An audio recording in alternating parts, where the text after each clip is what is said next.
Halo semuanya, selamat datang di channel DSA Story. Jadi di video kali ini, di kesempatan kali ini, saya akan menjelaskan salah satu part yang terpenting di dalam sebuah komputer atau laptop, yaitu RAM.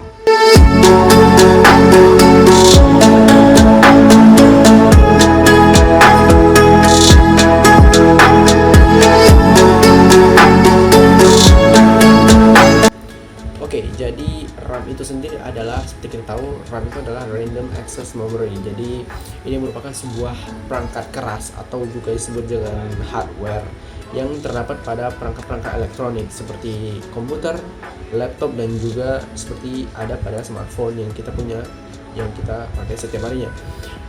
Dan juga RAM ini kalau dari bentuknya itu seperti kepingan berwarna hijau dan juga punya semacam pin atau logam berwarna emas, dan juga kalau misalkan kalian perhatikan lagi, dia punya semacam kotak-kotak berwarna hitam. Nah, itu disebut dengan integrated circuit. Itu adalah penjelasan dari RAM. Sekarang kita cerita fungsi dari RAM itu sebenarnya apa sih?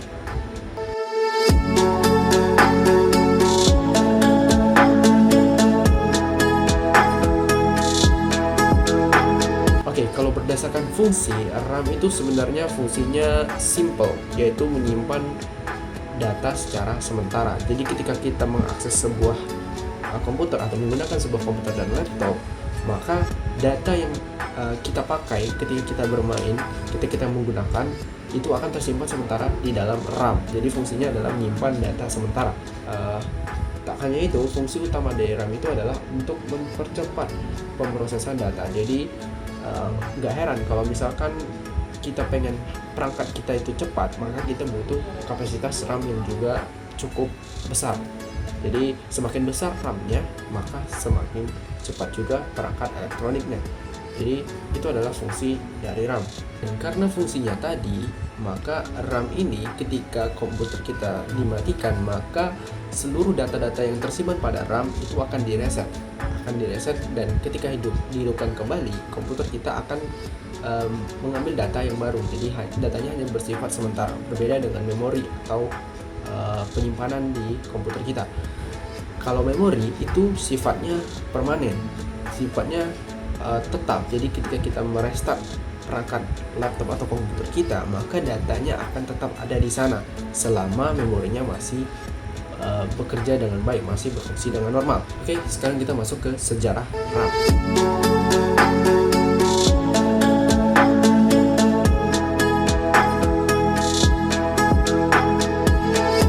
Oke, jadi Random Access Memory atau RAM itu ditemukan oleh Robert Dennard dan mulai diproduksi secara besar-besaran oleh Intel tahun 1968. Jauh sebelum komputer itu pertama kali dibuat oleh IBM pada tahun 1981. Dari sini perkembangan RAM kita kenal bermula. Pada awalnya RAM itu diciptakan membutuhkan tegangan sebesar 5 volt untuk dapat berjalan pada frekuensi 4,77 MHz dengan waktu akses memori sekitar 200 ns. Kemudian pada tahun 1970, IBM mulai mengembangkan memori yang dinamakan DRAM atau Dynamic Random Access Memory. Penggunaan nama Dynamic karena memori ini pada setiap jeda waktu itu selalu memperbarui keabsahan informasi atau data yang tersimpan di dalamnya. Kemudian pada tahun 1987, FPM DRAM itu ditemukan. FPM ini memungkinkan transfer data yang lebih cepat, baris yang sama dan jenis memori dari memori yang sebelumnya. FPM ini bekerja pada rentang frekuensi 16 hingga 66 MHz dengan waktu akses sekitar 50 ns. Kemudian pada tahun 1995 diciptakan Edo DRAM atau Extended Data Output DRAM. Ini merupakan penyempurnaan dari FPM DRAM. Memori jenis ini dapat mempersingkat read cycle sehingga kinerjanya bisa meningkat hingga 20%. Edo sendiri memiliki waktu akses yang cukup bervariasi mulai dari 60 ns hingga 50 ns dan bekerja pada frekuensi 33 hingga 75 MHz. Kemudian pada awal 1996 hingga 1997 mulai dikembangkan Synchronous Dynamic Random Access Memory atau SDRAM. Nah, SDRAM ini ada dua tipe. Yang pertama adalah PC66 dan juga PC100. Keduanya ini biasanya terpasang pada komputer Pentium generasi kedua dan juga generasi ketiga dan membutuhkan tenaga yang cukup besar. Kemudian pada tahun 99 hadir DRDRAM atau Direct Rambus DRAM. Memori ini mampu mengalirkan data sebesar 1,6 GB per detik. Udah mulai cukup besar ya, udah bergiga-giga. Kemudian masih di tahun 99, dua perusahaan besar yaitu Intel dan AMD bersaing ketat untuk meningkatkan kecepatan dari clock pada CPU. Namun keduanya menemui hambatan ketika meningkatkan RAM. Untuk menyelesaikan masalah itu dikembangkanlah yang namanya DDR-RAM atau Double Data Rate Transfer yang awalnya dipakai pada kartu grafis. AMD sendiri menjadi perusahaan pertama yang menggunakan DDR-RAM pada motherboardnya. Kemudian pada tahun 2000 era lahirnya DDR2 RAM. Memori ini dipilih karena hanya membutuhkan daya listrik sebesar 1,8 volt saja sehingga menghemat listrik dan tegangan yang masuk ke komputer. Oke, kemudian pada tahun 2007 hingga sekarang muncullah namanya DDR3 RAM. Memori jenis ini memiliki kebutuhan daya yang berkurang sekitar 16% dibandingkan generasi sebelumnya yaitu DDR2. Hal ini disebabkan karena memori jenis ini memakai teknologi 90 nanometer sehingga hanya membutuhkan tegangan 1,5 volt saja. Memori ini memiliki kecepatan yang baik dibandingkan memori-memori generasi awal. Kemudian DDR5 dirilis pada tahun 2014. Memori ini menggunakan voltase yang lebih rendah daripada pendahulunya yaitu DDR3. Namun kecepatan memorinya juga jauh lebih besar. Kecepatan yang ditawarkan mulai dari 2133 MHz hingga 3200 MHz.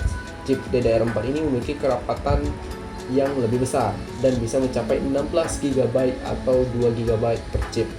Beberapa model memorinya bisa mencapai 16 GB, 64 GB per modul untuk kelas komputer server. Dan untuk yang terbaru adalah DDR5 yang rilis pada tahun 2018 yang lalu. Itu adalah sejarah dari RAM dari tahun 1968 hingga saat ini.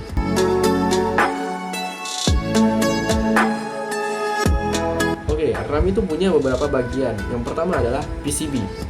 PCB adalah bagian papan hijau yang terdapat pada RAM. PCB itu sendiri adalah singkatan dari Printed Circuit Board. Secara umum, papan ini merupakan lokasi untuk memasang komponen-komponen atau chip-chip PCB yang tersusun dari beberapa lapisan atau layer. Kemudian bagian kedua adalah chip kecil yang terdapat pada pojok kanan atas. Chip ini fungsinya untuk menyimpan informasi serial dan konfigurasi standar dari modul memori. Berikutnya adalah lubang pada bagian kiri dan kanan. Fungsi dari lubang ini adalah sebagai kait untuk mengunci RAM pada slot yang terdapat pada motherboard. Yang keempat adalah chip, merupakan chip memori dari modul RAM. Kelima, lubang kecil atau NOT sebagai penanda jenis RAM untuk menghindari RAM yang tidak sesuai agar tidak terpasang pada slot yang tidak sesuai. Misalkan slot untuk DDR3 sehingga RAM dengan jenis DDR2 tidak dapat terpasang pada slot tersebut. Kaki-kaki RAM atau pin merupakan konektor sebagai penghubung antara RAM dengan slot memori di motherboard.